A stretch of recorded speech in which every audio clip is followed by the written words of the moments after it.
Prier pour les défunts, comprendre la position des catholiques. Au temps de Jésus, il y avait deux grands courants au sujet de la résurrection des morts et de la prière en faveur des défunts. Il y avait le courant des Sadducéens, un groupe de Juifs qui ne croyaient pas en la résurrection des morts et en l'efficacité de la prière pour les défunts. Cela est rapporté en Luc chapitre 20, versets 27 à 38, et dans les Actes des Apôtres aussi, au chapitre 23, verset 8.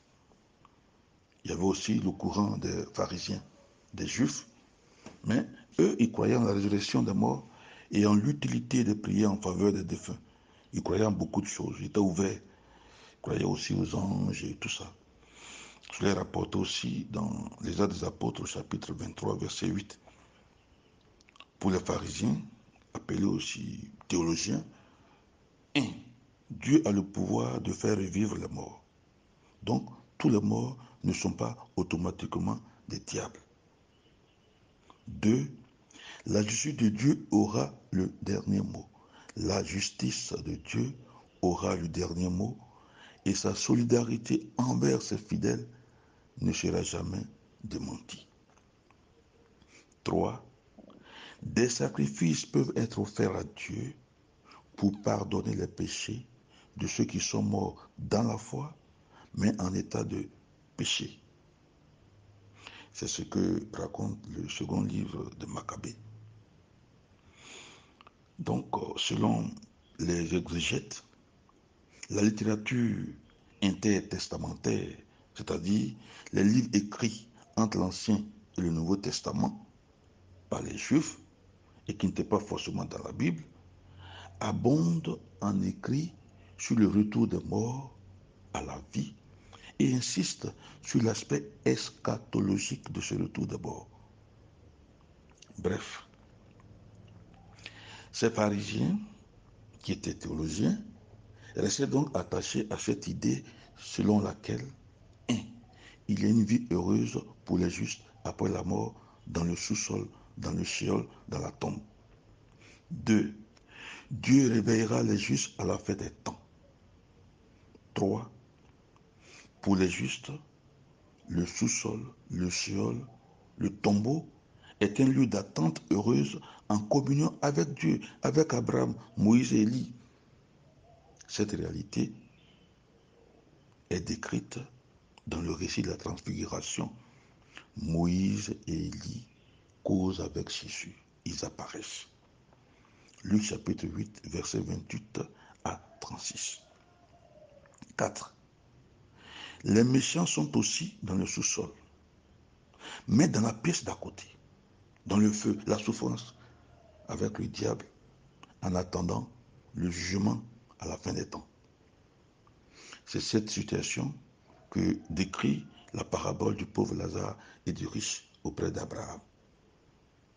En Luc chapitre 16, verset 19 à 31. 5. Ceux qui n'ont pas été totalement bons et totalement mauvais attendent aussi dans le sous-sol. Ils ont leur compartiment. Leur état peut être amélioré par les prières et les offrandes des vivants. C'était là la pensée des auteurs du second livre de Maccabée, chapitre 12, verset 44, 45, et je cite. Voilà pourquoi il fit faire ce sacrifice expiatoire pour les morts, afin qu'ils fussent délivrés de leurs péchés. Les pharisiens, dont les rabbins actuels sont les héritiers, croient en la résurrection des morts. Saül, devenu Paul, était pharisien, il croyait en la résurrection des morts, mais avec des bémols.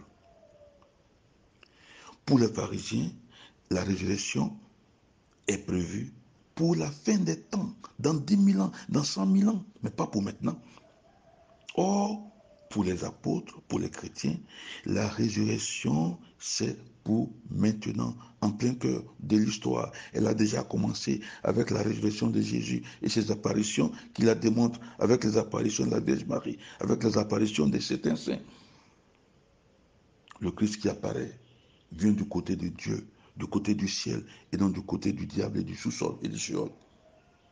Marie qui apparaît, les saints qui apparaissent viennent du côté du ciel et non du côté du sous-sol du diable. Pour les pharisiens, comme la résurrection est prévue pour la fin des temps,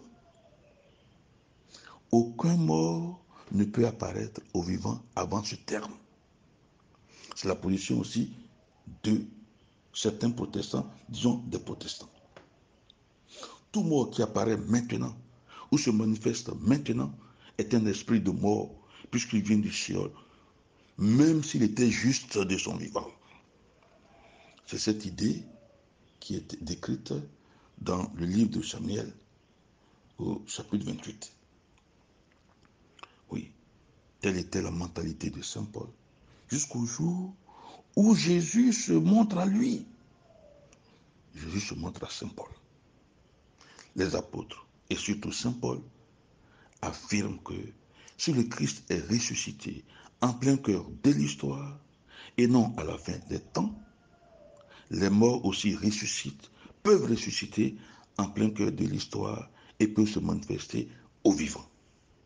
C'est ce que Saint Paul écrit dans sa première lettre aux Corinthiens, dans tout le chapitre 15, que je vous invite à lire. Tout le chapitre 15, la première lettre aux Corinthiens. Donc, les morts sont vivants. Oui. Et saint Thomas d'Aquin affirme que si Dieu permet à Jésus de se montrer aux vivants, il permet aussi aux morts de se montrer aux vivants. Et pour un but, aider les vivants à bien vivre leur foi, à bien vivre leur pèlerinage et aller au ciel après leur mort.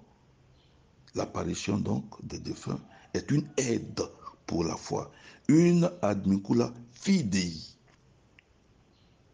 La foi catholique baigne dans cette logique que ne partagent certainement pas d'autres chrétiens. Mais c'est notre foi catholique. Qu'on nous laisse nous l'expliquer, qu'on nous laisse pratiquer notre foi. Une telle conviction d'ailleurs n'est pas contraire à l'anthropologie et à l'eschatologie africaine que le poète Birago Diop a chanté. Et je cite, « Les morts ne sont pas morts. Les morts ne sont pas morts. » À suivre. Sacré-Cœur de Jésus, premier mort ressuscité, premier défunt ressuscité, premier né d'entre les morts, et pitié des fidèles défunts et des âmes purgatoires.